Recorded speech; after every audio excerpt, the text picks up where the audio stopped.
അസ്സലാമു അലൈക്കും വറഹ്മത്തുള്ളാഹി വബറകാതുഹു. ഞാൻ ഔലിയ മുഹമ്മദ് ഷരീഫ് മണ്ണാർക്കാട്. ആരാണ് ബദരികൾ? എന്തിനാണ് അവർ യുദ്ധം ചെയ്തത്? ആർക്കെതിരെയാണ് അവർ യുദ്ധം ചെയ്തത്? ആർക്കു വേണ്ടിയാണ് അവർ യുദ്ധം ചെയ്തത് എന്ന് നിങ്ങൾ ചിന്തിച്ചിട്ടുണ്ടോ?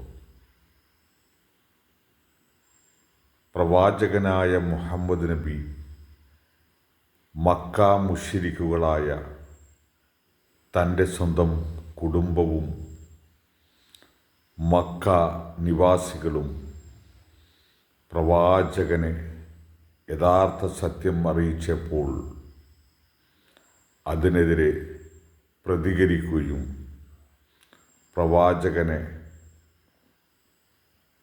വധിക്കുവാനുള്ള ശ്രമങ്ങൾ നടത്തുകയും ചെയ്തപ്പോൾ മക്കയിൽ നിന്നും പ്രവാചകൻ പലായനം ചെയ്ത് മദീനയിലെത്തി അവിടെ ഇസ്ലാമിക പ്രബോധനം നടത്തി മക്ക നിവാസികളെ മുസ്ലിമാക്കി അവരോടൊപ്പം ജീവിക്കുമ്പോൾ മക്കയിൽ നിന്നും തൻ്റെ കുടുംബവും തൻ്റെ നാട്ടുകാരും മുഹമ്മദ് നബിയെ വധിക്കുക എന്ന ഉദ്ദേശത്തോടുകൂടെ മദീനയിലേക്ക് നീങ്ങിയപ്പോൾ അള്ളാഹുവിൻ്റെ കൽപ്പന പ്രകാരം ആ 300-ൽ പരം വരുന്ന ചെറിയ സൈന്യവും പ്രവാചകനും ഇപ്പുറത്ത് മക്ക മുശ്രിക്കുകളായ അബൂജഹലും കൂട്ടരും തൻ്റെ കുടുംബവും 1000-ൽ പരം ഉണ്ട്. ഈ വിഭാഗത്തിനെതിരെ അള്ളാഹു ഏകനാണ്, അവനെ മാത്രം ആരാധിക്കുക, അവനോട് മാത്രം പ്രാർത്ഥനകൾ അർപ്പിക്കുക എന്ന ഉദ്ദേശത്തിൽ പ്രവാചകനായ മുഹമ്മദ് നബിയും അതുപോലെ തന്നെ മദീന നിവാസികളും ഇസ്ലാമിൻ്റെ പക്ഷത്തും അബൂജഹലും കൂട്ടനും ശത്രുവശം അഥവാ മുശ്രിക്കുകൾ അഥവാ അള്ളാഹുവിനെ ആരാധിക്കുന്നതോടൊപ്പം തന്നെ ആ കാലഘട്ടത്തിൽ ലാത്തയും ഉസ്സയും മനാത്തയും പോലെയുള്ള ചെറിയ ആളുകളെ വിളിച്ച് പ്രാർത്ഥിച്ചതിന് ശേഷം അവർ അള്ളാഹുവിനെ വിളിക്കുമായിരുന്നു. എന്നു പറഞ്ഞാൽ ഇന്ന് സുന്നി വിഭാഗം ചെയ്യുന്നത് പോലെ തന്നെ മരിച്ചവരും ജീവിച്ചിരിക്കുന്നതുമായ അവർ പറയുന്ന മഹാന്മാരോട് സഹായം ചോദിച്ചതിന് ശേഷം അള്ളാഹുവിനെ വിളിക്കുന്നു.